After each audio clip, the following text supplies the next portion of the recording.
தமிழ்நாடு 360 செய்திகள். கொள்ளிடத்தில் ஒன்றிய பாஜக அரசை கண்டித்து திமுக சார்பில் கண்டன ஆர்ப்பாட்டம். கொள்ளிடம் மார்ச் 30. கொள்ளிடத்தில் ஒன்றிய பாஜக அரசை கண்டித்து திமுக சார்பில் கண்டன ஆர்ப்பாட்டம் நடைபெற்றது. மயிலாடுதுறை மாவட்டம் கொள்ளிடம் பஸ் நிலையம் அருகில் 100 நாள் வேலை திட்டத்தின் மூலம் தமிழ்நாட்டிற்கு தர வேண்டிய ரூபாய் 4034 கோடி நிதியை வழங்காமல் தமிழ்நாட்டை வஞ்சித்து வரும் ஒன்றிய பாஜக அரசை கண்டித்து கொள்ளிடம் மேற்கு ஒன்றிய திமுக சார்பில் கண்டன ஆர்ப்பாட்டம் நடைபெற்றது.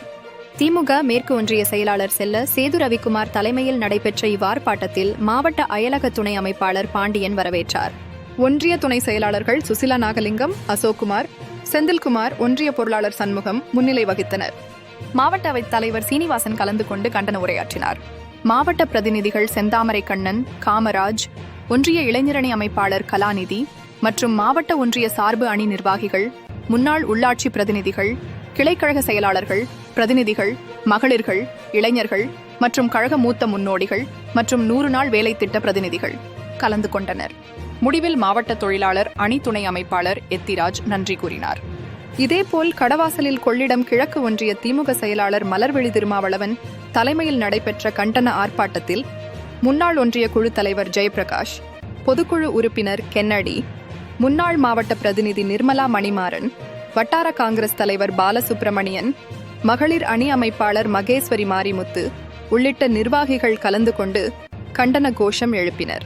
உங்கள் ஊர் செய்திகளை உரத்த குரலில் தமிழ்நாடு 360 செய்திக்காக கொள்ளிடத்திலிருந்து செய்தியாளர் KR சந்திரன்.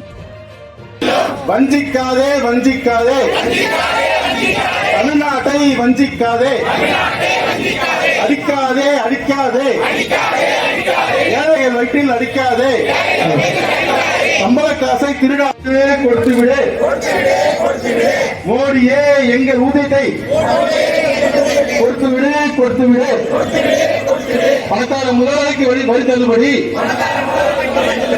ஏழை மக்களுக்கு சம்பளம் பிடிப்பா, மோடியே உழைக்கும் மக்களை ஏய்க்காதே, மோடியே மோடியே என்னாச்சு என்னாச்சு, எந்த பணம் 4000 கோடி என்னாச்சு?